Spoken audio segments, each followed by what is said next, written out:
Welcome. We got a lot to talk about tonight, y'all. So to everybody in the building early, I have a question. Is the Knicks defense for real? Is it real? Or is it Fugazi? We're also going to talk about Jalen Brunson. We got an injury update from the horse's mouth from himself. We're also going to talk about Jim Dolan, the Dolan Foundation, and their continual battle against the NBA. Okay. We'll talk about Tyler Kolek getting good minutes. Of course, we're going to celebrate and give a nice tribute to the great Clyde Frazier. And we got Knick of the Week, Word on the Street, Smoke on the Week, and much more on This Week Inside the Knicks.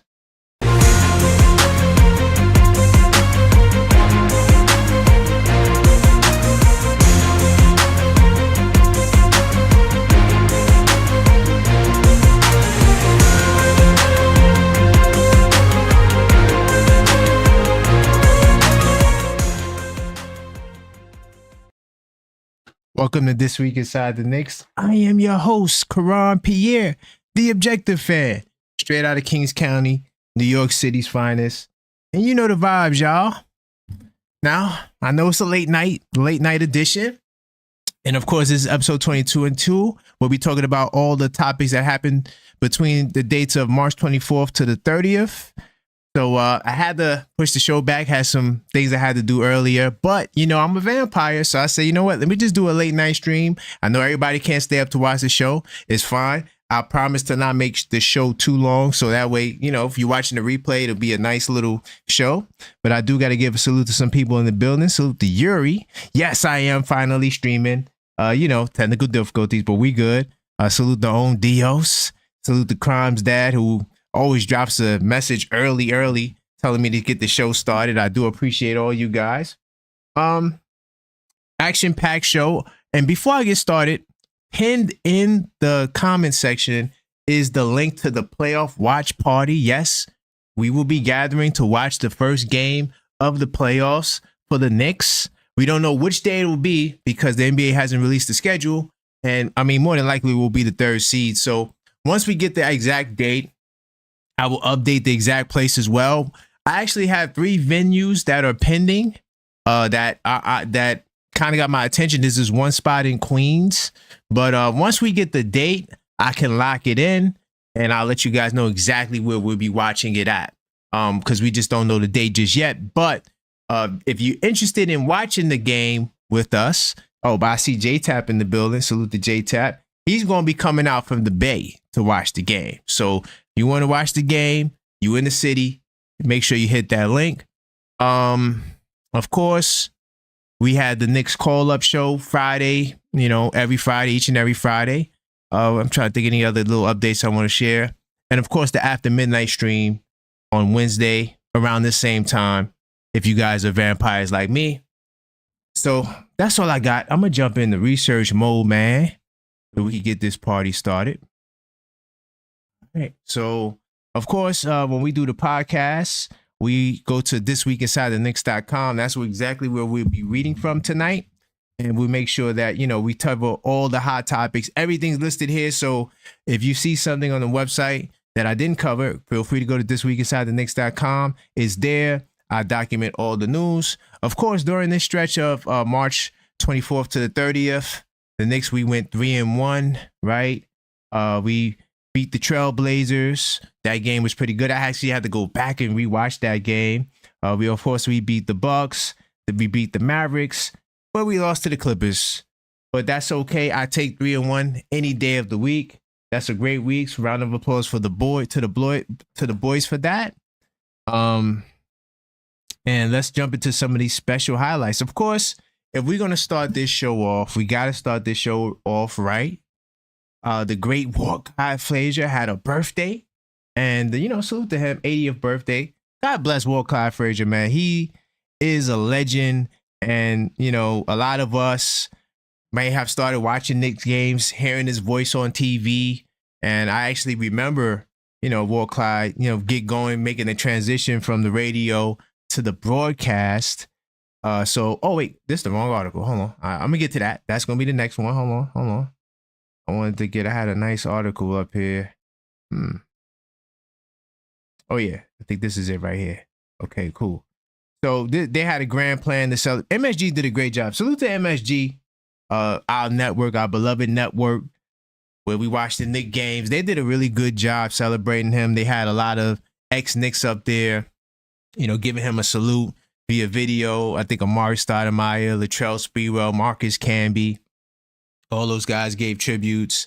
Some people were in the building, the telecast, they all dressed like him, rocking the cow suit and well, not the cow suit, but the funny, I'm not gonna say funny outfits. I'm gonna say the outfits, the colorful outfits. There you go, the colorful outfits that the great Walt Clyde Frazier wears. And then, a lot of us, we came up listening to the wheeling and dealing, right? The precocious neophyte, bounding and astounding, right? All the things that he used to say.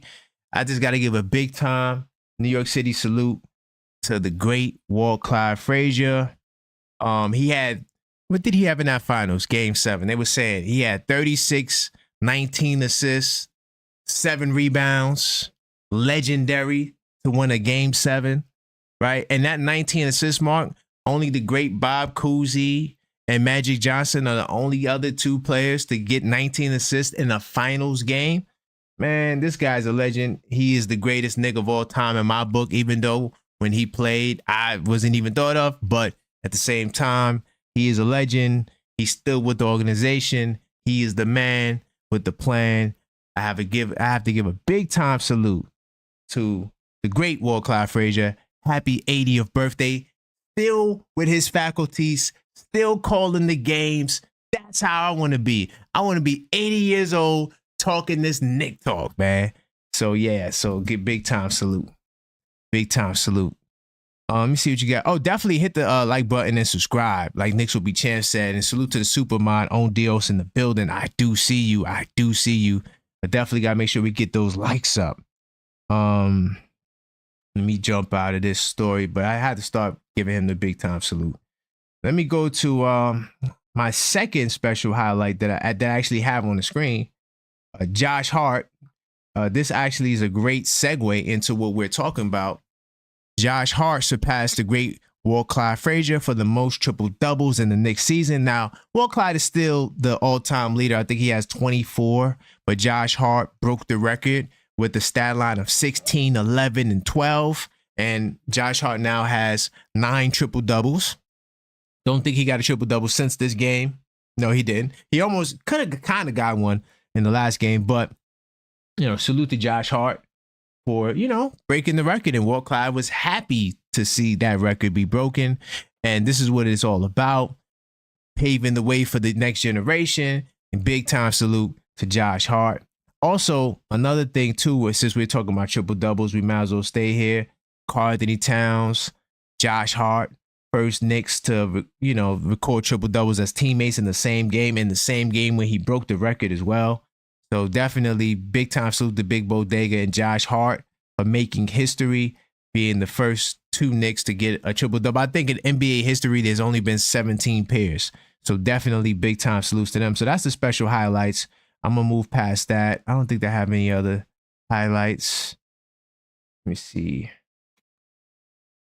Just some good words about Walt Clyde, and his legacy as a Knick, right? From playing to the broadcast booth. He's a 2-time Hall of Famer too. Like that's hella impressive. Oh yeah, I could do this too. I got 2 more highlights. 2 small highlights. Kevin McCullar got his first bucket as a Knick, and salute to the great Josh Hart. The cool thing about this was that Josh Hart this was the game where he broke the Knicks triple-double record, and he opted to give the ball to Kevin McCullar Jr. for getting his first baskets, because you could see Josh Hart on the telecast securing the ball and giving it to the young fella. Big time salute to Josh Hart for doing that. Man, he's just the epitome of selflessness. And of course, I got to give a big time salute to a guy we will be talking about somewhat in that Portland game.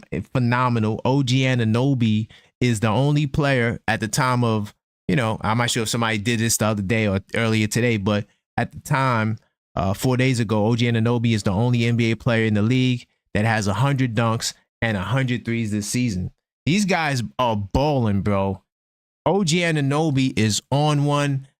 In word of the street, I'm going to get to the poll that I created, right, where I asked you guys. This was actually Salute to Mike from PA, channel member, Knicks Tape Madness Discord server. He actually put it in there on the, well, you know, he called on the show and said that he thinks that OG Anunoby should be the second option on his team. And then that led to the poll and people having interesting thoughts about it. So yeah, got to give a big time salute to OG. So there was a lot of special highlights this week. I love to show love. So more special highlights, the better. More love to go around. See you guys talking about in the chat. You guys having your own conversation. You see, I'd rather watch MSG than BSPN. That's a fact. I think TNT is the worst, not the commentators. I like the commentators. I like Stan Van Gundy. Who else? A couple of guys do a good job. But the announcers at halftime and those dudes are the worst. Yeah, I'm going to say TNT is worse than ESPN, but they're both bad, especially Stephen A. Smith on there, a Knick fan with anti-Knick takes. I understand you got to be objective because, you know, you work for ESPN. It's not the Knicks network, but at the same time, come on, dude. Let me see. Knicks are playoff ready. Knicks are definitely playoff ready. I got a topic to touch on the playoffs. We could touch on that in a second as well. I do think that the Knicks are playoff ready, but I'm going to start with OG. That's why I had OG on my mind, because that's exactly where I wanted to go. OG and Anunoby unlocking important part of his game for the Knicks without the cat, without JB. And this dude has had so many 20-point games. And just for fun, I could do this really quickly. Let's pull up his basketball reference just to show how much this dude has been balling. And when I went to do a poll asking the question to the people, the one guy commented and said, well, his numbers are similar to what Towns is doing if you go back 15 games. But what I said to him, what would you call that? If he has the same numbers that Town has when you go back 15 games, we would call that a second option. Okay, we would call that the second option. Like, I mean, what are we saying? Then another dude said, well, they're going to key in on him if you make him the second option and limit his offensive production. I said, wait a minute. Why aren't they doing that now? He's the second option right now. Sometimes he looks like the first option. Just, I don't know. Sometimes people know that was not the comment of the week. Trust me, I do got an interesting comment of the week. It comes from TikTok. And if you just joined the stream, I didn't get into the flagship topic. I do want to spend some time on the Knicks defense. Is it real or is it Fugazi? We'll see, but we're going to discuss it. I didn't get to that yet. And these are some of the topics too as well that we're going to touch on. Brunson's injury. We gave a salute to Clyde, Tyler Kolek. So yeah, we're going to get to all of these topics and address it. But look at OG's output. 28 points, 31 points, 28 points, 35, 23, 25. I mean, he had these two games here. One of them was a blowout win against Miami. The other was a bad loss to the Spurs. And yeah, this game definitely was a demerit. But the Miami game was a blowout. Not tripping off of that. But all the other games, 23, 23, 24, the guy is balling. And he got hurt in this Laker game. No, he didn't get hurt in this Laker game. Oh, this was the Clipper loss. Okay, so he had two bad games from a scoring perspective in like the last 13 games, 13, 14 games. OG Anunoby is looking incredible. He's looking the part. He's looking like, I don't want to see that. I'm telling you right now, if I'm the opposing team, I don't want to see OG Anunoby in the Knicks in any series. If OG Anunoby's healthy and is looking like he will be, I mean, he surpassed the 65 game mark. No reason why he should slow down now. We're on the verge of clinching the third seed. OG Anunoby is going to be a monster in the playoffs. And when JB gets back, I already see the vision. Next year, and I said this in the Discord, next year, this team will be the best team, without a doubt, in my opinion, in the Eastern Conference next season. Mark my words. And he's one of the reasons why I say that. I honestly think that Towns, OG, Bridges, Brunson, that four right there, whether you start Hart or bring him off the bench next year, maybe you get a better starter, who knows, in Leon Rose we trust.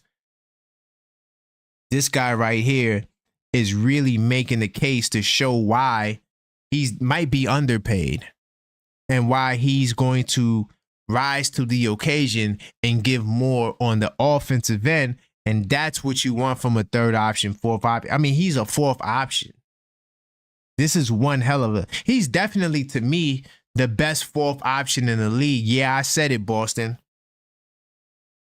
To me, he's the best fourth option in the league. But yeah, OG Anunoby, he's unlocking things. I mean, his aggressiveness, right? Tom Thibodeau says super aggressive. And I think he's doing a lot of different, I'm sorry. And I think he's doing a lot in a lot of different ways, which I like. And that's what I was saying, like, when Mike initially pitched the whole OG Anunoby as the second option, I said, yo, you know what? I could see it because he's not just hitting corner threes.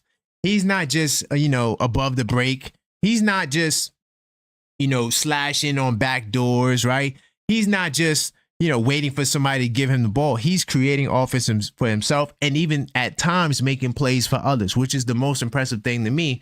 The passing between the starting five, I'm not changing the starting five. I don't care what none of you guys say. I think it's the best starting five in basketball, if not at least top three.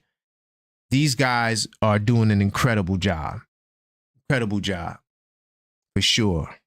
To the JJP NYC, I see you in the building. Yuri, but wait, aren't the starters burnt out? Doesn't look like the same to me. JB's coming back and he's going to get to the 65 game mark. So all of that burnt out starters, I mean, we've been debunking that all year. If you're in my chat right now, definitely subscribe. If you're not subscribed, hit the like button so everybody can see the video. And also hit the bell icon if you're subscribed as well. You may not be able to get all the notifications. So make sure that bell icon smash. And if you are a subscriber, consider joining the channel. But you need to subscribe and hit that bell icon, because if you're in my chat and you still think that Coach Tibbs burned players out, that means you're not watching my videos. I debunked it in many videos. We did an after midnight stream where I went in for a straight hour and just completely debunk the whole narrative. If these guys are burnt out, how you get 65 games out of every single one of your starters, because I believe Brunson's going to come back. And I'm going to get to some of the news from Brunson in a second, but, I'm riding with you on that, Yuri. Definitely. Coach says perimeter defenders only make Mitch more valuable. Facts. And I think that's part of the reason why, because we're going to touch on the improving defense. But I think that you're on to something, Coach, with the perimeter defenders. And we're going to discuss that a little bit later if you just joined, right? These are the topics we'll be touching on. And so you're in the right place at the right time. Gary says when Mitch is on the court, the team even said they can be more aggressive with the ball. Facts.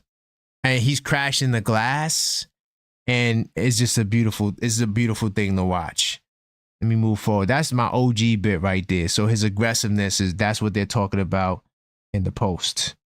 Where do I want to go next? No, I guess I'm gonna start some since I no, not this article. Hold on. Not that one. That's the video. I got you. I'm gonna start something. Well, I guess I'm not going to start nothing with this article. The article I was going to play was actually a video, and it was talking about how whether or not, Coach Tibbs should have played the rookies sooner. And I think that's a great question just to have good conversation about. But honestly, I think the way Coach Tibbs handled it is the best way to handle it. I don't think you get more by changing anything. Only thing you would have got probably was more bench productivity, which I think matters, but the starters were so much on a tear, we were able to get by. Do understand, we were 40-20 at one point, and that is the best mark we had it at 60 games since 1997. So I'm not changing nothing. I think we're on the right path. I think we're making noise. We're above 500 without Brunson. Man, salute to the boys. They're performing. So Tyler Kolek, while I hear SNY, he's making a case to be a permanent starter. Have a permanent spot in the Knicks rotation. Okay. I disagree with that. Not this year. Next year, yes. The reason why I honestly, I'm gonna keep it real, guys. One, I owe Landry Shaman an apology. I'm gonna do an unfiltered thought on that. Two, Dolan Wright is making a case to me that he might belong in the rotation over Campaign. And I love Campaign. But unfortunately, you get hurt, you might lose your spot. Dolan Wright, to me, is completing the puzzle. He is definitely completing the puzzle because he brings size on the floor at 6'5" at the point guard position. He's also helping on the glass. I'm not saying he's a world beater rebounder. What I am saying is he is helping on the glass. Let me make sure I'm centered. He is helping on the glass. That's something that we need. Like, if just next time you see the Knicks play, if he's still starting, just watch how aggressive he is crashing the offensive glass. I was like, man, if you got a point guard that's going to do that, you can get away with the smaller lineup. So, in my opinion, the guy who's making the case for the permanent spot is Dolan Wright. I'm curious to see what you guys think about that. Nick Jack says, Wright fits what we need more. Facts. Yeah, Kolek next year, coach. I love Kolek, by the way. I think Kolek is phenomenal. By the way, salute to the chat. It's crazy how lit the chat is after midnight. I think I got to do some more after midnight streams. I know Maxine don't want to hear that, but salute to the chat, man. I didn't think I was going to get a great turnout, but y'all rocking tonight. Salute to Johnny Davis. He said he agreed. Definitely, as you come in, make sure you hit that like button and subscribe if you're not subscribed. And he's boxing out too, Yuri's facts. Colas gets that offense on the go. I agree. From an offensive standpoint, purely offense, Kolek, that's the case right there. But unfortunately, it's not just an offensive game. You got to bring more to the table than that. So that's my take on Kolek. I love Kolek. I think he's going to be in the rotation for sure. He's going to be even better next year. I think that he might even get more in the TJ McConnell bag next year because more than likely Campaign won't be there. But hey, you never know. Because right now, if PJ Tucker, I was going to get to PJ Tucker in a second, but since I'm bringing him up, I might as well go there now. At one point, PJ Tucker did not, I think a day might have went by, there was a lapse, right? So the 10-day contract expired and we didn't get an announcement until today that he was going to be re-signed. And of course, he got the 2-year deal. I'm not sure if the second year is guaranteed or not. So let's say he's guaranteed he'll be here next year. That now puts us at 11 guys on the active roster with contracts, meaning you got 4 spots. 4 spots, depending on what the salary he's getting. I know we got about $11 million in second apron space. If the Knicks are not looking to make like another move or trade, I don't think the Knicks go into the second apron next year.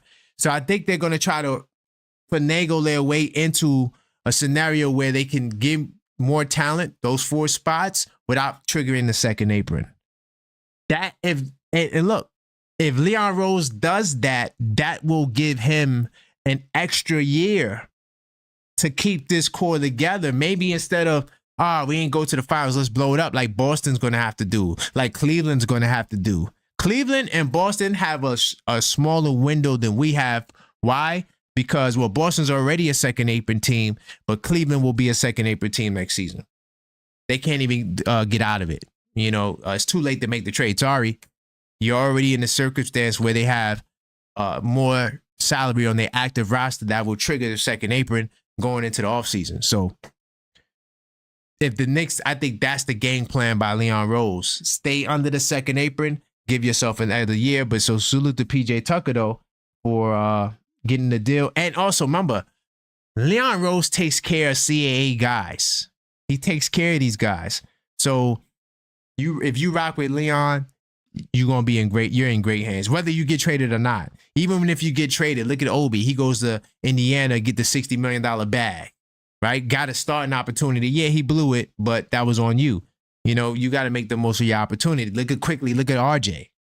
RJ, the leading scorer in the Toronto Raptors, quickly got $175 million with the Toronto Raptors. That's because Leon Rose traded them to places where they can get they shine. So that's what, you know, once again, salute to Leon Rose. Let's talk about the playoffs briefly. The Knicks, they clinched the playoff spot.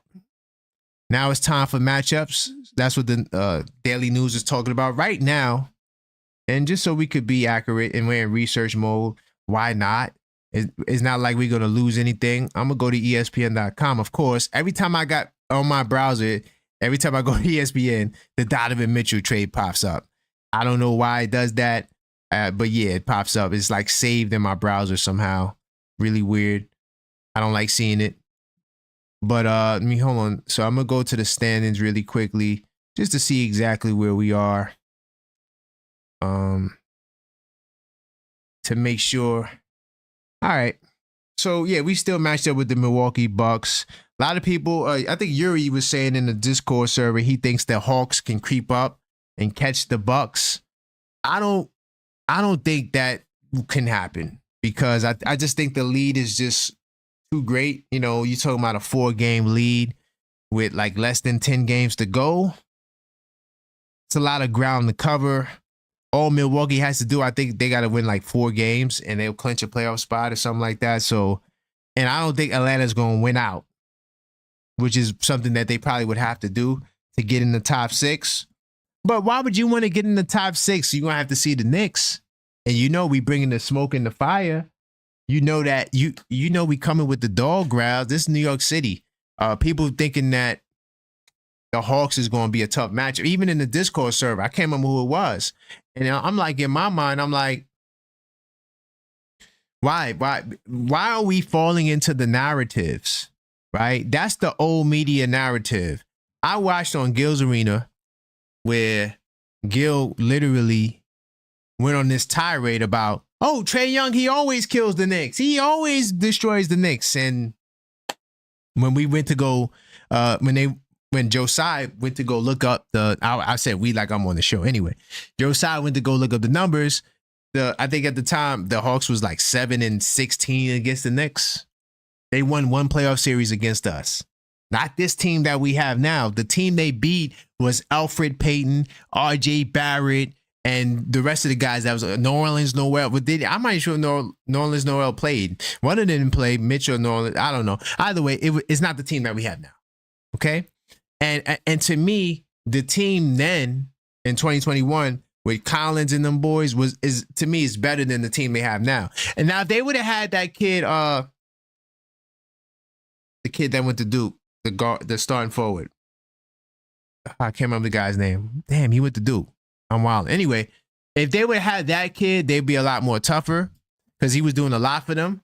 But at the same time, I ain't worried about Atlanta.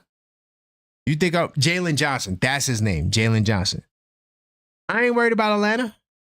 I think all these teams get dog walked. Chicago make their way. I mean, they can't, but anybody make their way up there against us getting dog walked. I'm just going to say that. So don't ask me about matchups. Who do I think we should play? I think we beat them all. And I'm not just saying that because I'm just confident, like extra overconfident. No, I'm not. I actually watched all these teams play, and based off of the Knicks and where we are now, for us to be down to our 4th and 5th string point guards and to be performing the way we're performing, it's incredible.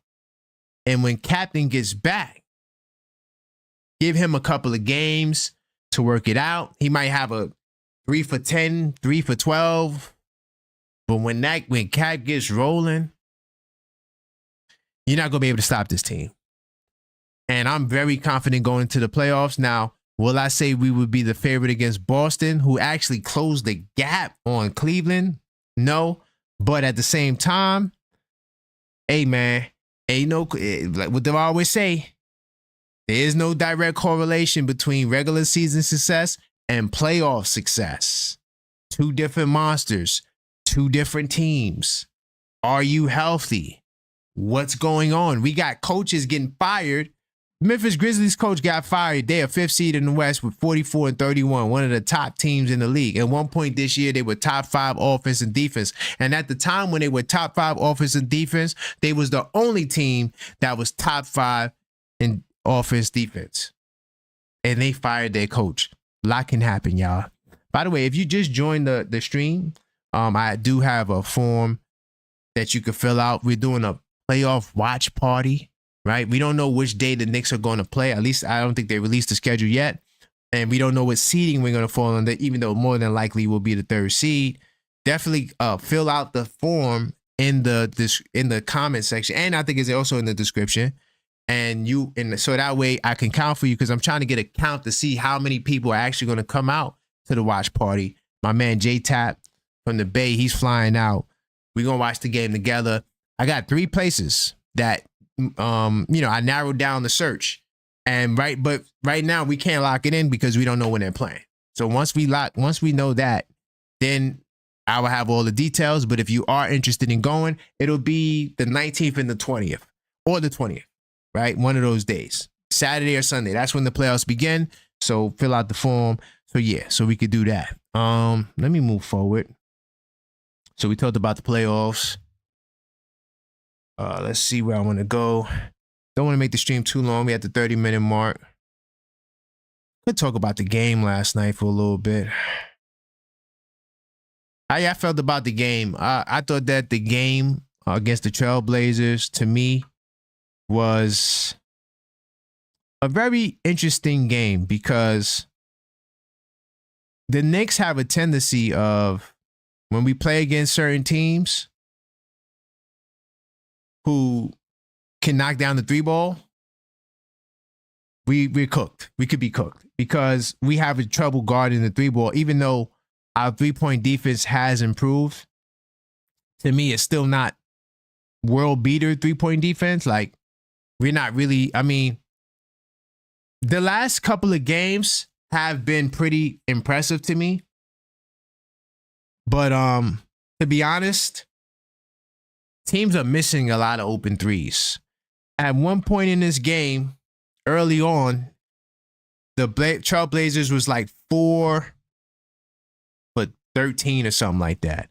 Then they went on a crazy run between the second and third quarter where they hit like 6-7 threes, boosted up their percentage.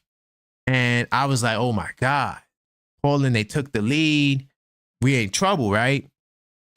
But the Knicks defense, OG Anunoby and Mikal Bridges, they stepped up in the third quarter.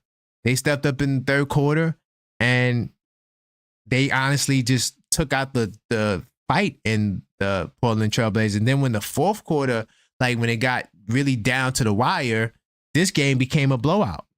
It was a close game that easily exploded into a blowout. The Portland Trailblazers 25% from 3. Now I'm not sure where they rank at, but I know they're not world beaters 3-point shooting team for sure, guaranteed. But that 25% is always an important number this season when we track like percentages of the opponent. And I keep my stats in front of me, man. You know how I get down. So anytime we hold a team under 38%, we are 31-7. When we hold them under 40%, we are 38-11. So that's just what it is. And when I watch the games, I'm looking at opponent 3-point percentage, rebounding. Those are the number 1 and 2 stats I'm looking at. And up until the third quarter, I think like midway into the third, the Portland Trailblazers had 11 offensive rebounds. And I remember the game against Atlanta. I think the second loss, that was the World Cup. The NBA Cup, World Cup. Anyway, that was on the NBA Cup. So in the Atlanta game, they were killing us on the offensive glass. That's the only reason why we lost the game. They had like 22 offensive rebounds, Atlanta, in that game. So I was getting the vibe that was what was going to happen in this game. So I was like, ooh, I don't know. It was rough. Now, I had to go back and watch the game because a lot of stuff going on. They were chatting away in the Discord server while the game was on. And when I went back and watched the game, I seen that sometimes the Knicks kind of take their foot off the gas. And I think that for some reason, the Knicks need some adversity to get going. Because it made no sense to me how Portland came back and started hitting all those threes in the third quarter. But 27 assists, that's another magical number. You know, I missed the stat, man. You know, I'm gonna pull out the stats. You know how I get down. That's what I do. So anytime the Knicks get 27 assists or more, because they average, I think, around 27 assists. So that's why I use that number too. They're 35-4. Virtually unbeatable when the team is moving the ball. Okay? So try to think of deals from this game. Let me see what you guys talking about in the chat. Oh man, Dante was thugging it last night. Yeah, he was. 7 people got thrown out. I don't. You know what?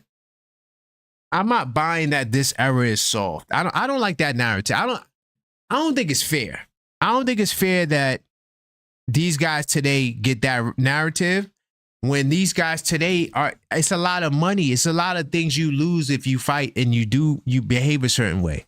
I just think these guys make too much money to do certain things that we used to do back in the day.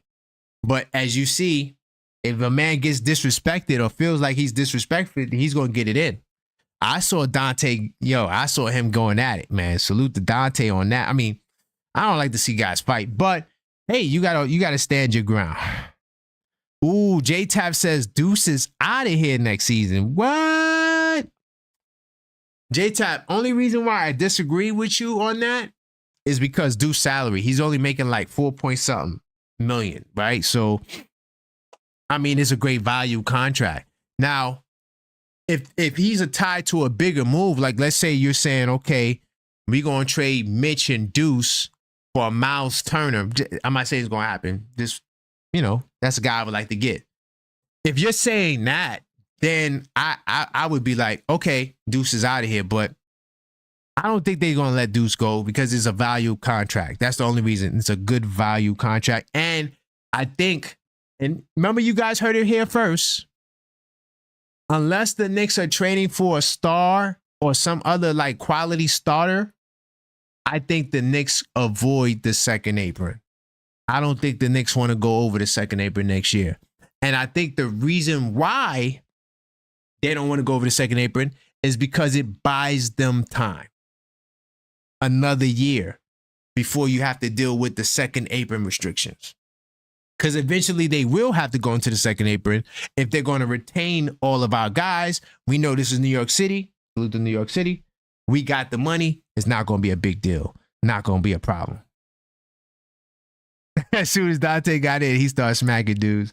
Y'all hilarious.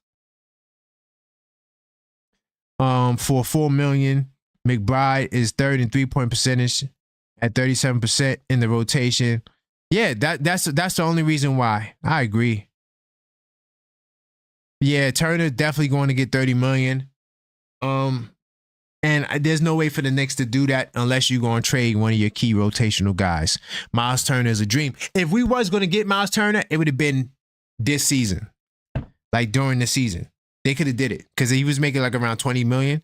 They could have did it. Mitch, Deuce, and like the Leon Rose finagle, get like some two-way guys, upgrade them, add their salary. They trust me, they would have worked it out. But yeah, it just Miles Turner is a dream at this point. Anything else from this Portland game I noticed? Oh, Knicks in transition for sure. The Knicks definitely thrive. In like the first, I want to say, I think it was the first half. The Knicks only had 5 points off turnovers. And then they got 18. 18 points. They finished with 18. So they started with 5. and they finished with 18. That was what led the fourth quarter run, especially the fourth quarter run. That's when they really took it up a notch. Okay, so let me get back into the pod. Just wanted to touch on the game. We usually don't touch on games on here, but I figured since it was the last game that happened, we touch on it. Notice how I didn't just focus on regular basic stats of points. I could have said, yeah, Avnia had 33 points. Oh, by the way, quick little side note about Avnia. He was killing us, but he had like 20-some points in the first half. He finished the game with 33, so we did a good job slowing him down in the second half, right? Defense stepping up, grit. Now, Shaedon Sharpe is just nice. This kid right here, listen, I don't know what the hell Portland's doing, but if Shaedon Sharpe is not a full season starter going forward, yeah, Portland Trailblazers is just dumb. He, to me, I'm not saying right now, but I think Shaedon Sharpe will be better than Anthony Simon if he isn't already. He just get hurt all the time. That's all you knock on Shaedon Sharpe. But that's all for the game. I'm jump out of the game. Notice how I didn't trash Towns and say Towns only had 10 points. You know, I'm just saying. Just saying. All right. Talked about the playoffs. A precocious neophyte. We talked about that, Walt Clyde. Salute to the great Walt Clyde once again. Happy 80th birthday. He is the legend. He is, to me, the greatest Knick of all time, if you ask me. And yeah, definitely salute the Walt Clyde. I think I'm going to stir up not stir up some controversy, but some of you guys, you know, you like the double big lineup. I'm going to tell you guys right now, I don't like the double big lineup. I don't. And the reason why I don't like the double big lineup is because they don't have time to really work on it. I think that if they had time, it'll be a lot better. Now, would it be the answer? I don't know. Twin Tower lineups, perhaps the most intriguing of any Knicks two-man lineup because of his uniqueness, remains a work in progress, according to Tom Thibodeau. See that right there? Tom Thibodeau says this is a work in progress, but with statistical reasons to feel good about the direction. Okay. So that's because the Knicks were scoring at a rate of 143.9 points per 100 possession when the two are on the court. It's a ridiculous number. That is a great number compared to the team's offensive rating at 117.4. But once again, like when you see stuff like this is what I'm saying. This is why we do the Knicks in 10 show. Salute to everybody that watched that show where I break down the stats and numbers. You got to put stuff like this in the context, right? You can't just look at this and say, oh, yeah, it works. It's a very short sample size, right? They hadn't played that many games together. It's too much of a short sample size to say that it's going to work because I'm going to tell you guys right now.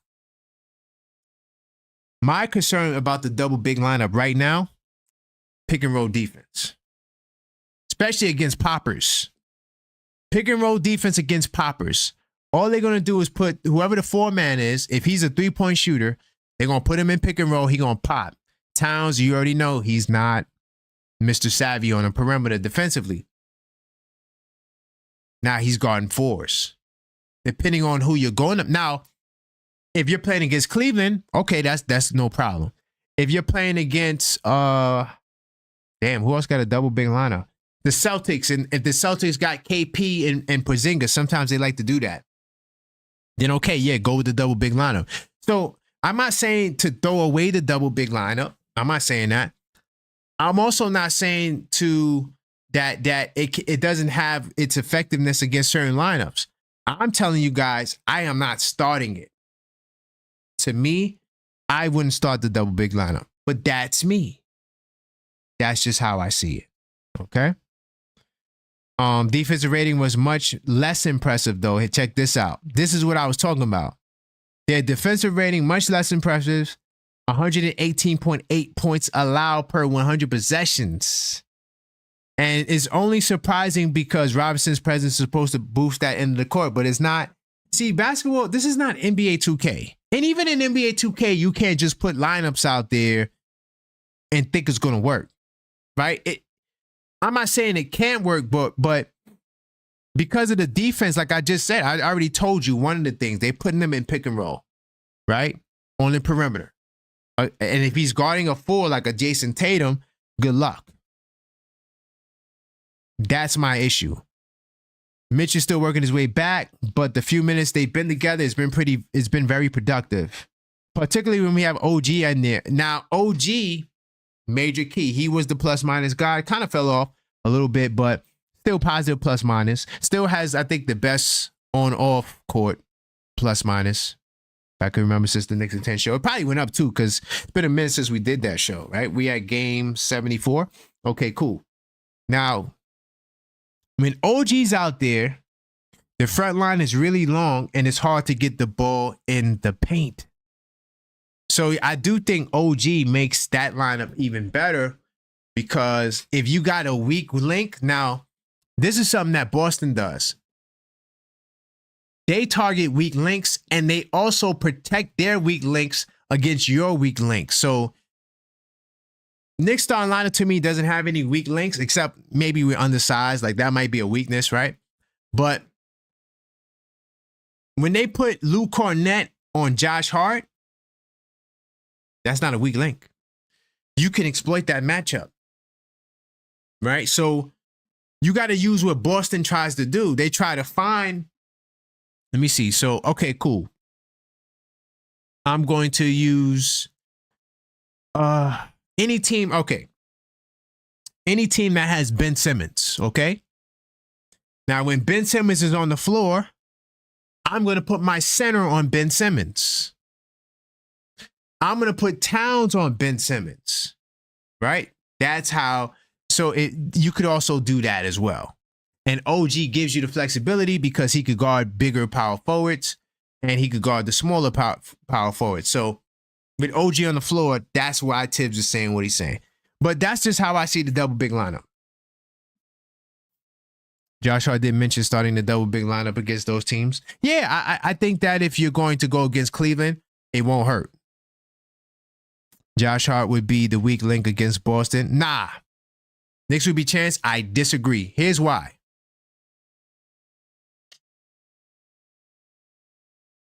First off, I'm going to do to Boston what they're doing to me. Now, I'm not on the coaching staff. I know. But I'm going to say this, okay? I'm going to say this. If I was calling the shots, I would put Hart on KP.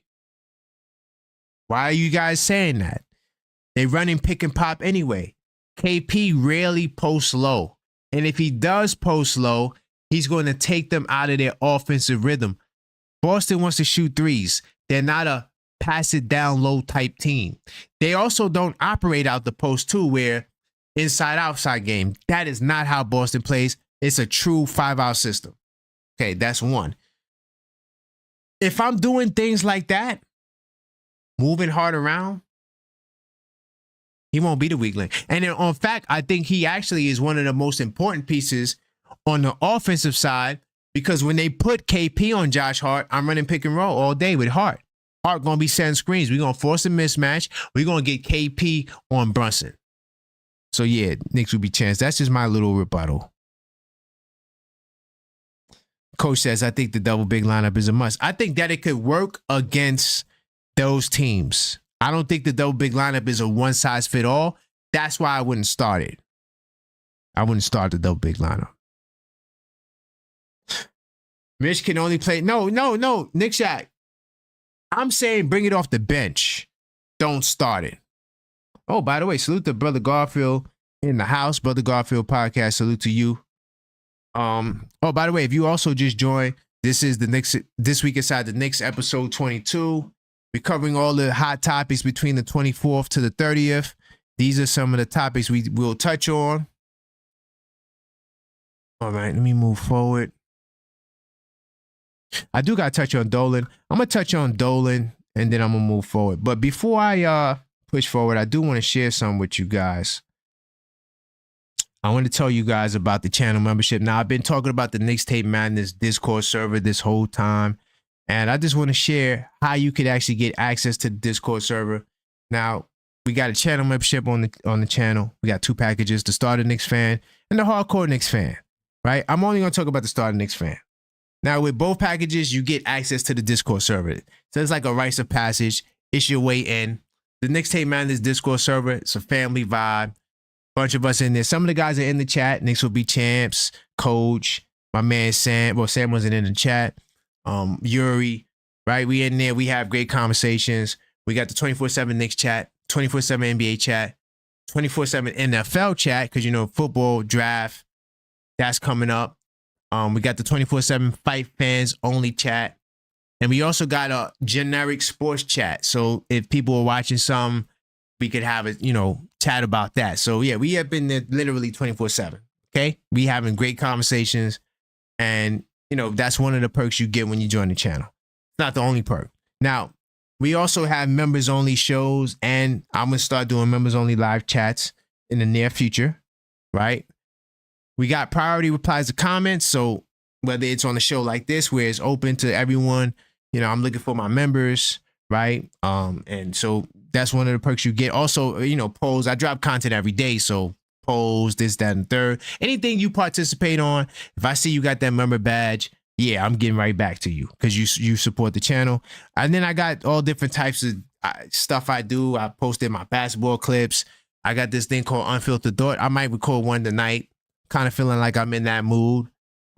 We got a show. I've been doing the Parlay Builders. That's a show where we, you know, try to hit these picks together, you know, make some picks.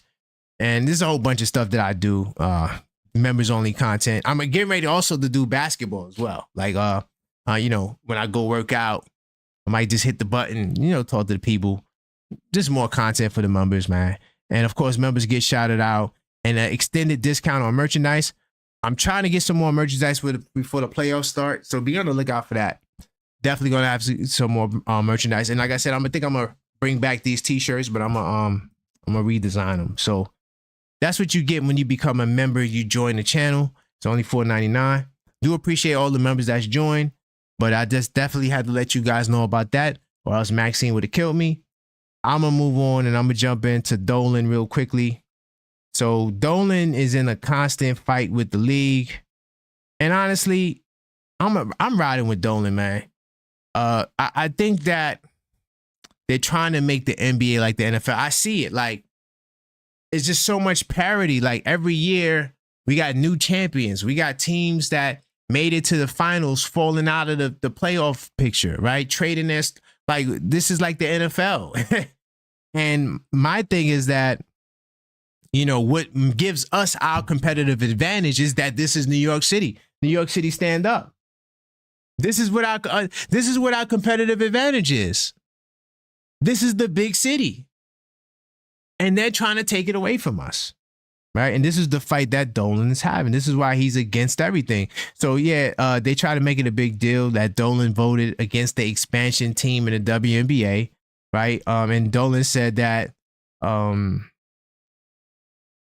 until such a disclosure is provided, right, we will continue to question any action that do not directly and transparently benefit NBA teams.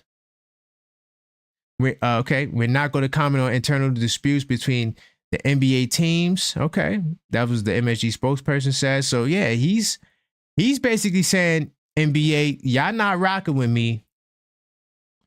I'm going to just shoot down everything you're trying to do, right? And then also they made this a big deal. So with every other team, pretty much you can go get a media pass for the whole year, right? With the Knicks, you have to get one for every game. So one of the reasons why is Dolan, you know, he just wants to control who's coming in his building. And if he's not rocking with you, he's not going to let you in. Now, people could feel how they want to feel about that. What I'm going to say is it's his building. He calls the shots. It is what it is, you know, but a lot of people think that he's being petty, but he's going to continue voting against things until, you know, they honestly open up on the revenue, right? Look, and then so here's this is what this is talking about. So the NBA allocates money from the teams in the biggest markets to get them to the smallest markets, right? And we understand that. You need that because the Milwaukee Bucks will fold. The Oklahoma City Thunder will fold. You need that support system from the NBA to keep those teams to thriving. So I don't think that's really the issue. However, Dolan feels like is putting a greater financial burden, right, on the franchises that have the money, right? And he hates the idea of getting money on revenue sharing, and especially because he also feels like they're going to tap into they're already tapping into the MSG market by putting on all these national TV games, and we know the struggles that MSG's having, being in default, $839 million. So. Yeah, man. And we love MSG. I hope MSG doesn't go anywhere, but this is the reality of where we are, you know? So I'm going to jump in the flagship topic, man. I think I kept you guys waiting for long enough. But before I jump in there, let me see what you guys talking about. J-Tap says, I would bet on the parlays, but I'm cheap. Oh, but you know what, J-Tap? I only bet 10 cents. You know, because I'm really doing it for fun, and I just want to help you guys make some money. The last parlay we did, J-Tap, you wouldn't believe this. We had it. We had Josh Hart. I think Josh Hart 6 rebounds. Hold on, I'm gonna pull it up. Salute to everybody that was on the Parlay Builders Live. We did that on Sunday. Every Sunday is Parlay Sundays at noon. I'm gonna tell you exactly, I was so mad at Towns because I'm like, bro, I didn't even need. I said this on the Parlay Builder show. I said I had no faith in Towns getting 20 points. All I needed from Towns was 2 threes. That's it.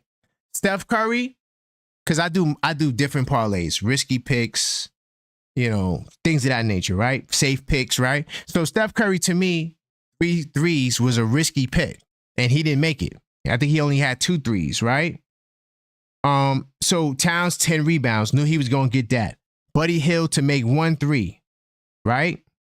And Aaron Judge to hit a home run. And guess what? Aaron Judge hit a home run. And you try to tell me that Karl-Anthony Towns couldn't make 1 more 3? We would have hit. What would we hit? We would have hit it was plus 556, J-Tap. Crazy. So I don't bet serious money, and I don't expect people to do that either. We just having fun, If you got $10, put $10 in. No, don't you don't gotta do hundreds. By the way, salute to New York Knicks City Squad. I see you in the building. Salute to you, man. Definitely. Salute. Oh, all right. Watching from Cali, man. We got a couple of Cali people in here. Okay. Salute to my Cali listeners. Oh, we got like 3 people from Cali up in here. Cali in the house. Well, you know what? That's what it is. See, that's why the Vampire Show is cool, because if you in Cali, it's like what? 11 o'clock for you. It's not that late. Get it now. Yeah, that's why the Vampire Streams is popping for you guys over there. That's why I'm getting the Cali participation. Okay. Let me move forward for my New York people, because I know y'all probably falling asleep or getting ready to fall asleep. So we're going to talk about the flagship topic, right? I want to talk about the defense. Is it real or is it Fugazi? And, salute to SNY. They always got some interesting stuff up there. They pretty much was citing the impact that Mitchell Robinson and Dolan Wright is having on the defense. And I think that Dolan Wright definitely, his size is a big time benefit on the defense. And I'm gonna go to NBA.com. We're gonna look at some numbers. All right. We're gonna look at some numbers on the defense. Now, the defense is getting better. We know the offense kind of was falling off a little bit, but not too much. And we know the captain is not there. So you expect to see some slippage, right? You expect to see that. You get to see all stats. I'm starting to realize, or I'm starting to figure out how to work Basketball Reference, because it is a headache. Okay, if you don't know where you're going, good luck. All right, so this is the official advanced stats, right? So right now, Knicks is 5th ranked in offense. We holding on to this 5th ranked spot. Memphis is falling down. I don't think Memphis is going to stay there. I shouldn't say that because I hadn't watched them since the coach hasn't been there, but I do think they lost their last game for sure. Didn't get a chance to watch it. Either way, I think we're going to hold on to the 5th spot. Sacramento is one of those teams that's kind of washed. But as far as defensive rating is concerned, when we plug that into the system, the Knicks we have worked our way up to 13th. Now, if I want to look back to when did Brunson get hurt? That was the Laker game, right? So if I want to go back to March 6th, right? We could also segment via date in the advanced filters. So I'm going to go back to March 6th, right? We're going to go back to March 6th and we're going to look to now and we're going to see where the numbers are. Salute to my Knicks and 10 people that watch that show. You know, this is what we do on the Knicks and 10 show. We really get to the bottom of everything, but we track where we are all year long. So we got actually see the trends and we can see where this team is headed. So right now, if you plug, this is without Brunson, y'all. Notice how we're no longer in the top 5 in offensive rating. You got to scroll down some to get to us. We 18th in offensive rating since Brunson hasn't been here. Why am I talking about offense? We're not talking about offense. You guys want to hear about defense. So let's pull in the defensive rating numbers. Since Brunson has been gone, this Knicks team has been 7th ranked in defensive rating. Salute to the Knicks for getting the 7th ranked defensive rating, right? So even though we dropped down to 18th on the offensive side, we still maintain our 5th ranked offense overall. But on the season, we improved because the last time we did the Knicks and 10 show, well, I should say when we were 60 games in, the Knicks were like 20 or 21 in defensive rating. So we literally jumped up in 20 games, like 8 spots. And the defense definitely has improved. That's something that we can't cap on overall. Now, if you ask me about 3-point defense, right? And I got the numbers right here. I ain't got the numbers right here. Okay. Because I just started tracking like actual percentages, right? And then factoring it into that to the record. So we've been doing, if you look at teams getting 38% threes, right?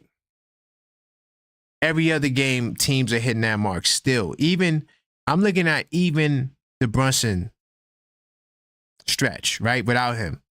Plus, minus, plus, minus, plus, then minus, minus, plus, plus. So like the 3-point defense, even though it's better, is still not all of that to me. I'm going to keep it real. It's not. It's not. We get lucky sometimes because teams are missing open threes. My concern is that even without Brunson, teams are still getting their fair share of open threes.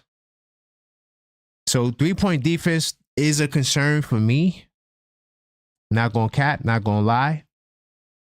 Even without Brunson, and let's pull up the exact. Let's go traditional. Let's go to 3-point. No, we got to go to opponent. See the confusing stuff, right? So you got to go to opponent, and then so right now, opponent 3-point percentage. The Knicks with 27. So we're moving up. We're still 27th overall in 3-point defense. We giving up 37% from 3 to the opponents. Okay. Let's filter our dates. We're going to do March 6th to now. And we're going to see where exactly we are.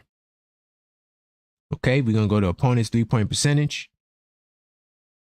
And without Brunson there, we're 14th. So we're middle of the pack. Like I said, some games guys are not hitting it. Some games they are. I'm hoping that when Brunson gets back, the defense is sustained.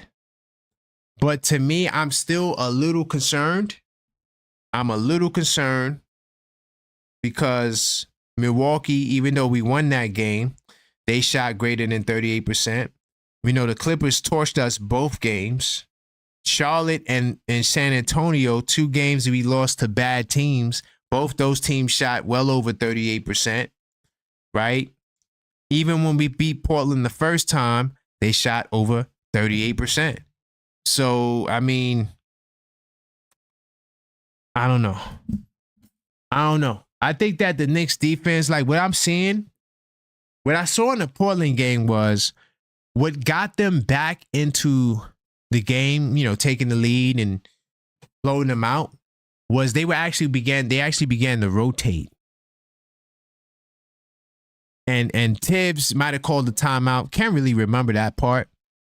But there was an adjustment made in the second half of the third quarter, and the three-point defense was a lot better. Towns had a block, and I think they put a lot more effort on the defensive end. Mitchell Robinson's definitely helping with that. He is, to me, is the cause for us improving in that regard. If I could, oh yeah, I could do it right here. Boom. If we want to look at Mitchell Robinson's numbers, we could do that. And you know what? We could do last 5 games. Let's do last 5 games. So last 5 games, Mitchell Robinson's averaging 15 minutes. He needs more minutes. 5 rebounds. Okay, a block. I want to see, you know what I want to see? I want to see the advanced rating. I want to see that. I think Mitch took over from Towns because Towns all year, believe it or not, Towns had the best defensive rating on the team. Believe it or not, for guys in the rotation. So, and then, okay, this is short sample size. Kolek, Tobin, Beecham, this is short sample size. Don't even trip. Because Kolek is only averaging 6.5 minutes a game. So that's what I mean by short sample. Not the 38 games, 6.5 minutes. Anyway, Mitchell Robinson, 16 minutes. His defensive rating, 107. Hella impressive. Mitchell Robinson is a factor when he's on the floor. The Knicks defense is for real. And then, like, when you couple him with OG, it's even more dangerous. And what we'll do, let's do last 10 games. Last 10 games. Let's see what the defensive rating is going to be. Hella impressive. Look at campaign. 105. Look at that. Landry Shamet, 106. 19 minutes. These guys are positively impacting defense. Yeah, I'm definitely doing an unfiltered thought on this because seeing this Shamet right here, 106 is. Look at Mikal Bridges, 109. On the year, Mikal is 118. Hold on. On the year, Mikal is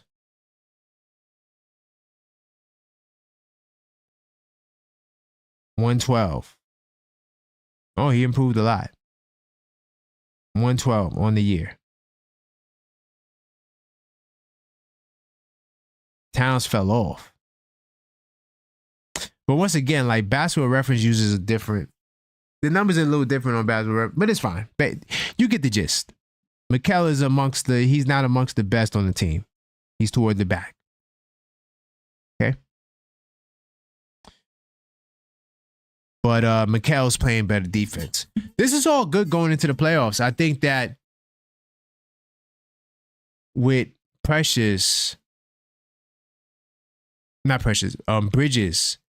Campaign, Shamet, guys that's going to be in the rotation playing defense like this, we might catch up and crack the top 10. Let me see what you guys talking about. How many haters? Nick Jack. How many haters don't want Mitch? Those guys play with Mitch. Facts. Yeah, 11 p.m. in Cali. I see you, Knicks City Squad. That's why my people in Cali be on the midnight streams. I get it now. Get it. I get it. I'm just a vampire. I'm up late. But that's my take on the Knicks defense. This is why I would say I think it's for real. My only concern is 3-point defense, but after looking at the numbers again, you know, them being 13th in 3-point defense, that's pretty damn solid, bro. Because we were last, so something's clicking. But they still just give up too many open threes. We got to really work on the open threes. Like, guys are wide open. And sometimes they be missing wide open threes. All right, so we at the 110 mark. Let me see how much I got.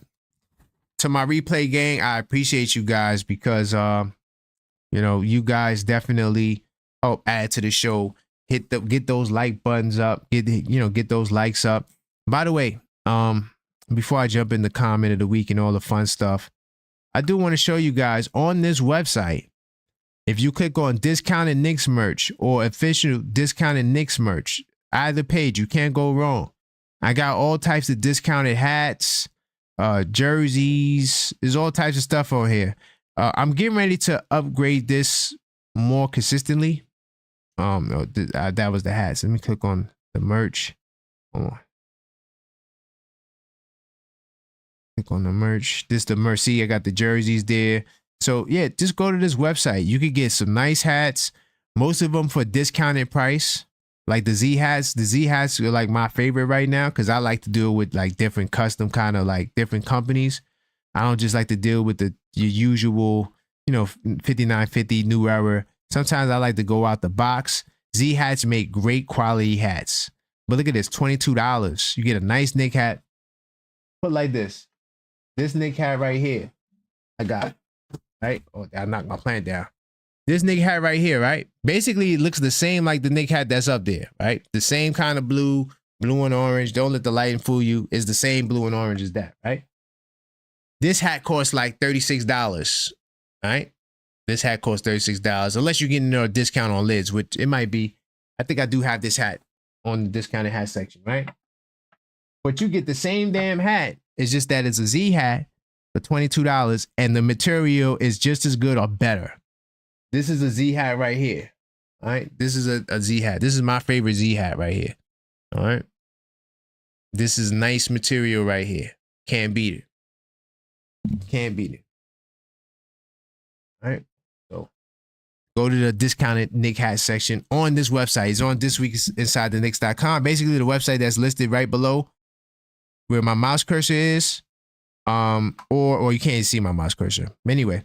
Or you just go to thisweekinsidetheknicks.com, all right? And you'll be able to see all the discounted Knicks hats. Now, let me continue to push forward.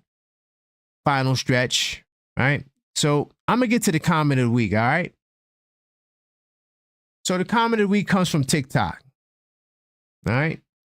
Salute to TikTok and all the people that follow me on there. By the way, if you are on TikTok or IG, it's the same name, The Objective Knicks Fan, so you want to follow me on there, you can, okay?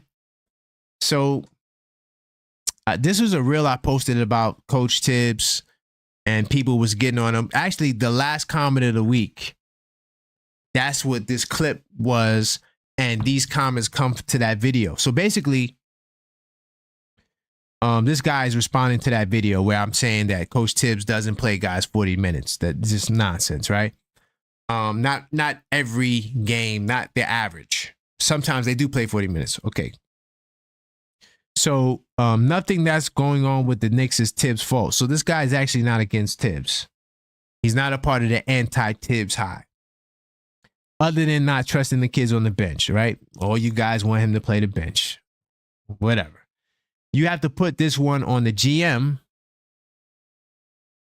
that brought Cat. He is the worst defensive player I've ever seen. I said the part I agree with, to be fair, is Kolek got time tonight, and Ariel, I spelled Ariel wrong. Ariel, sorry. Ariel before he got hurt. I agree. I think Ariel, that's the one guy for sure I think should have played. Kolek is, come on, bro. Kolek, there's too many point guards. He's the 4th string point guard right now. Now, here's where I really want to get to. We knew before the trade that he was this player, and we didn't want him. Now he's right about the we didn't want him part. I don't only Coach. Salute to my man Coach in the chat if he's still there. Coach wanted Towns to the point where I had to put a no Towns policy because he was talking about him way too much. Now that part I agree with. He's soft, period. Disagree with that. Just like every time he gets contact, he goes backwards. Cap. He actually goes to the floor when he gets contact. And he never plays with force. Facts. Cap, not facts. Excuse me. And his defense is trash. Now, one thing I'm gonna say is that, or doo-doo. Okay, cool. One thing I'm gonna say about that is this, all right? I think the soft reference, I think we debunked it so much. Draymond Green, the bully of the NBA, he got the smoke of the week last week. Even Draymond Green didn't go toe-to-toe with Towns. Did Towns cower? When Draymond Green said he's soft, he is soft. Okay, Vic? When Draymond Green said that, what did Towns do? What did Towns do? He pushed him and drew a foul.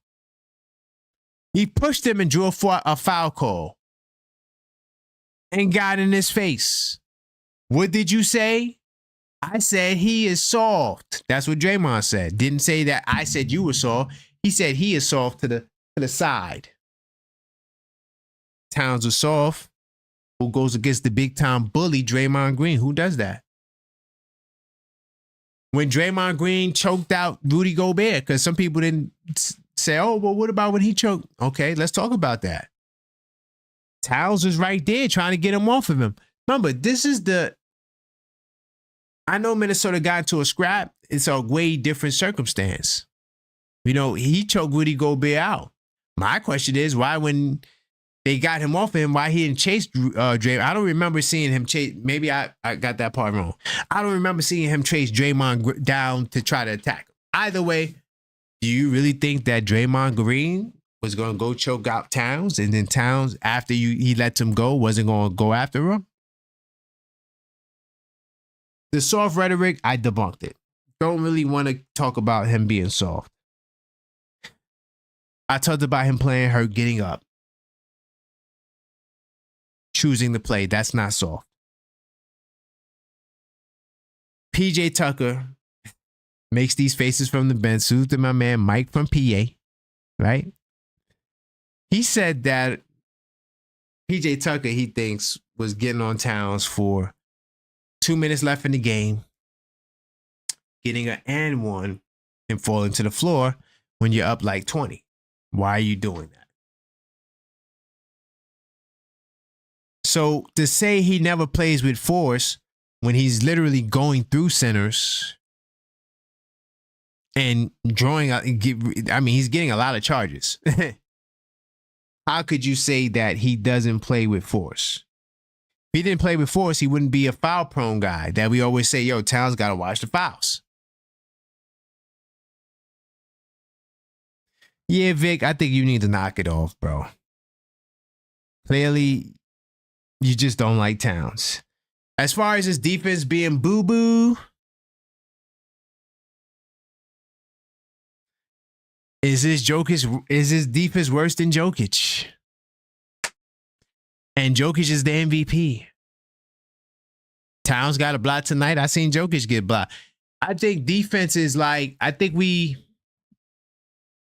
underestimate the fact that other guys who are all NBA guys don't play defense, and we just put it all on Towns. When you say that his defense is the worst, let me scroll up. He's the worst defensive player I ever seen. So I could have did this the whole time. Where do you rank Jokic? I'm gonna move on. Let me get out of here. Get out of here. I'm jumping to smoke of the week, man. Smoke of the week goes to Dallas Mavericks. Rick Brunson, he was talking about the Mavs and, you know, them not pretty much dropping the ball on his son. And Rick Brunson said some things. He said, father and son, okay, discussed about the extension, right? Brunson's annual summer vacation at the Round Hill Hotel in Montego Bay, Jamaica. Salute to Jamaica. Salute to the yard men, them, you know, representing for the massive. Let's do it. And also Jalen Brunson's mother is Jamaican, right? Okay, so they decided while there that they accept less than the maximum that Dallas could offer him. If the Mavericks wanted to negotiate it, $50 million was a nice number. Now, I want to say this real quickly too. It has nothing to do with the smoke of the week, but we really got to salute Rick Brunson and Sandra Brunson. I think that's the mom's name is Sandra. If I'm wrong, sorry. Because JB he's always looking to get the discount early because he's not trying to risk something bad happen to destroy his future and his contracts. So that's why he was settling for the 50. It was a settle. I'm glad he didn't because he came to the Knicks, got double the money, and became a double-time size star. So I'm glad that, you know, that happened and salute to the parents because I think they raised him right. But the Mavs communicating through the agents of CAA, salute to the mafia, CAA, right? Sam Rose and Aaron Mintz weren't ready to make that kind of commitment. When I first got the phone call, the Mavs said, we really want to think about it. They want to think about giving Brunson the $50 million. So yeah, Rick Brunson was just talking about the unwillingness to sign the contract, you know. And when Mark Cuban said, when the parents get involved, things get messy, it's because he sees that Brunson was involved, Rick Brunson, that is, and he wanted to make sure that he didn't sign with the Mavericks. Right? So I got to give Rick Brunson the credit. And Mark Cuban and these dudes, food, even like when food, I mean, I'm going to say food, not food. These dudes, even on the podcast, when he was talking about how they didn't think Brunson was that good and da-da-da-da, and they were going to go with another guy, it's like, I just feel like they just they just kind of like disrespecting Brunson, man. That's our captain. You can't be treating our captain like that. And then now look at their luck. How does Nico Harrison look at himself in the mirror where he literally threw away the future? Luka Doncic is a game changer, and you gave him away for AD. No offense to AD, who's a really great player, but AD is in his 30s. You gave up a 25-year-old, 26-year-old superstar to LA, and now you're gonna have to watch Luka 4 times a year come torment you. Doesn't make any sense.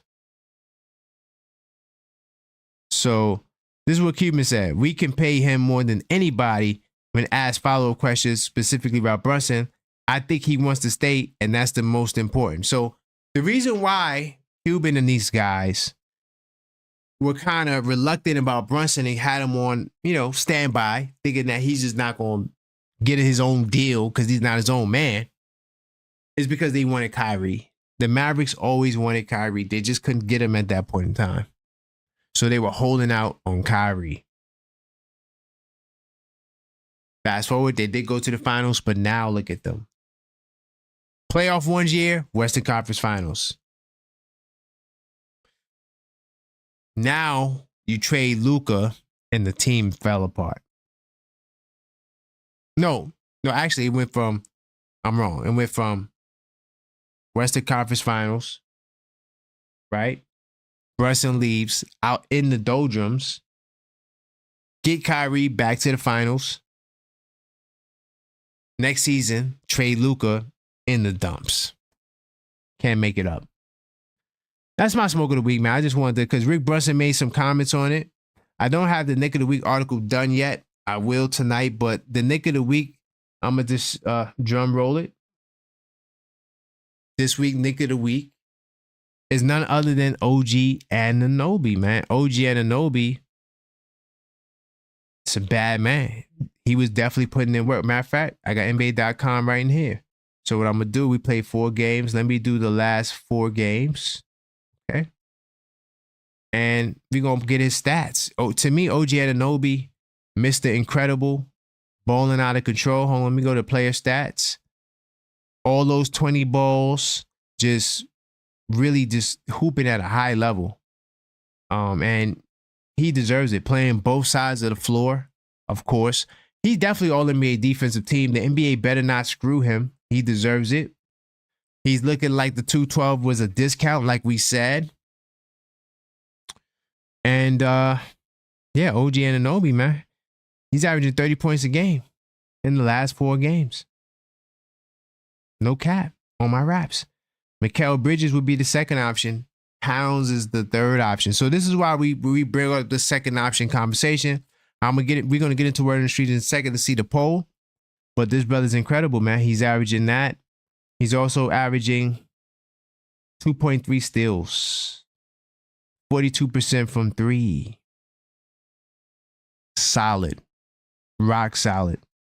Big time New York City salute to OG Anunoby. Look at the chat before I move on. Draymond snuck up on Rudy. That's a fact. Cat gets mauled every game in the paint, never gets a call. We all see it. That's a fact. So when he say he don't take force, these dudes be wilding. Listen, guys, make sure you don't end up on the comment of the week. That's all I got to say, okay? Or even worse, the smoke of the week. Kyrie was worth waiting for it back then. Can't really blame Dallas for that one. While I hear you, J-Top, I do hear you. Kyrie is Kyrie. We can't front on Kyrie.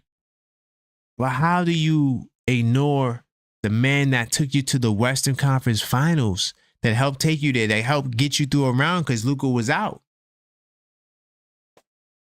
And then leave him like waiting, like you trying to make him like he ain't got options out here. All right, come on. Ooh, salute to J-Tap and On Dios. Defensive player of the year. You know they ain't giving him that. But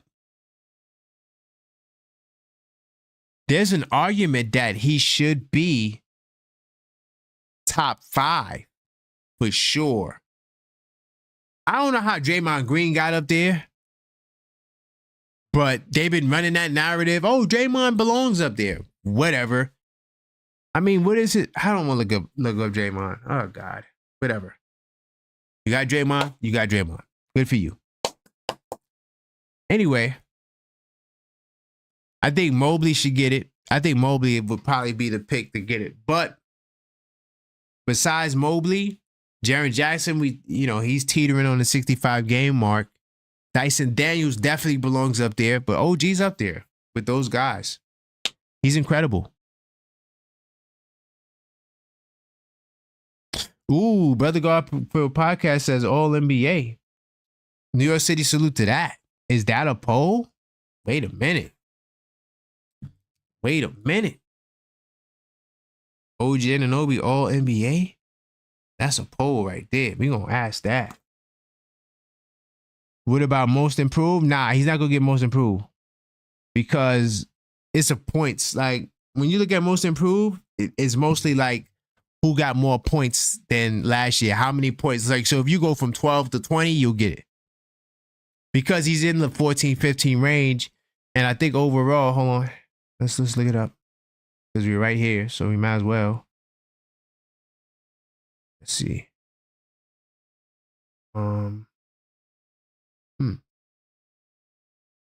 Oh yeah, exit out. Okay, cool. So overall, he's averaging 17.6 points. But last year, he was averaging like 15. They're going to go by points. They don't go by like defensive rating or nothing like that. Yeah, so 14 points to 17. They're not going to give it to him. For the record, I did look it up. Coach says not all NBA. I think I agree. Let me see what else I want to go to. So we did Nick of the Week. I'm going to go to Word on the Street. So Word on the Street, basically, I ask polls each and every day or every other day whenever I decide to do it. And we want to get a feel for what Knicks fans are thinking about during this pace and time. So I'm going to go back here. Okay, cool. Which rookie has the best chance to crack the rotation next season? I think the answer is Tyler Kolek. 68% of the 228 votes, they all say Tyler Kolek. 26% say Ariel. And the rest are just really low. Okay, cool. Oh, yeah. All right. Perfect. This has the upcoming schedule. So, yeah, the next show we're going to be doing is the After Midnight stream. So, all my West Coast people, tap in. That's going to be Wednesday into Thursday. So, if you're on the West Coast, make sure you're there, right? And if you're not subscribed, subscribe. Hit that bell icon. Hit the like button, okay? And if you are a subscriber, consider becoming a member. Okay, cool. Tyler Kolek, does he deserve a permanent spot in the Knicks rotation based on his efficient performance? I'm going to say no. 76% of Knicks fans say yes. Only reason why I'm going to say no is because I like to go in with the veterans more going into the postseason. But I think next year, he's definitely going to be there for sure. Could OG Anunoby, could making OG Anunoby the second option boost the Knicks offense back into the top 2 rating in the postseason? Notice I said in the postseason because we're not going to get to the top 2 rating right now. I'm going to say yes. I think that if Towns doesn't have it, OG to me is the third most dynamic scorer. Notice I said not that he's the third best scorer, because I still think Mikal's fadeaway is just unguardable and he'll get more buckets off of that. But based off dynamics, more ways to score, to me, OG has more in his arsenal than Bridges. Bridges, to me, scores more and is a proven better scorer than OG based off his track record, averaging 20 a game, et cetera, et cetera. I still think that dynamically, OG gets it in so many different ways, and he's not a ball hog. He's going to pass the ball. So that's all for Word on the Street. Be on the lookout for these polls. I drop them daily. I'm going to do the power rankings real quickly and read some of your comments. Yeah, McCullar is more of a pure scorer. That's a fact. Oh, salute the coach. I just realized who Brother Garfield is. Salute, salute the Garfield. That's my man, man. We rocking. And coach, if you know who Garfield is, we actually had a show that we was doing on his channel called Dagger Squad Sports. So yeah, salute the Brother Garfield. Yeah, he's the man. Mikal's more of a pure scorer. Okay. Salute to Ondios. Thank you for telling me great show. I appreciate that, Ondios. If you got to tap out, I do understand it is really late on the East Coast. And I'm getting ready to end this show very soon too, because I don't want to make it too long. I already passed the hour mark, the hour and a half mark. So I'm going to end it here. But I'm just going to do the power rankings really quickly. Of course, when we do power rankings, we use ESPN. And the last time this was dated was March 26th, which is Wednesday. So yes, it might be a little behind, but I still like to use it because they've been on the money all year. OKC #1 because Cleveland lost. OKC's been on a run. I think they won 9 games in a row. So salute to OKC. They doing what they got to do. Cleveland Cavaliers #2, Boston 3. No issues with the top 3. They've been like that all year. Houston Rockets #4. Not really sure how I feel about that. I think Denver lost the game. That's why they dropped down to 5. And they got us at #6. We moved up 1 spot. Salute to the Knicks for moving up 1 spot.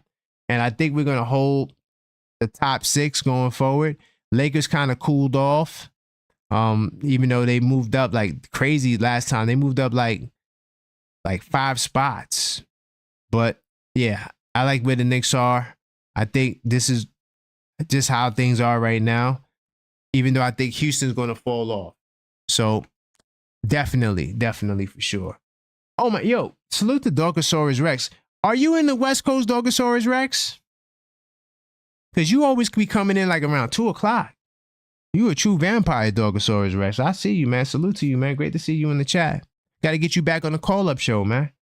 On Fridays.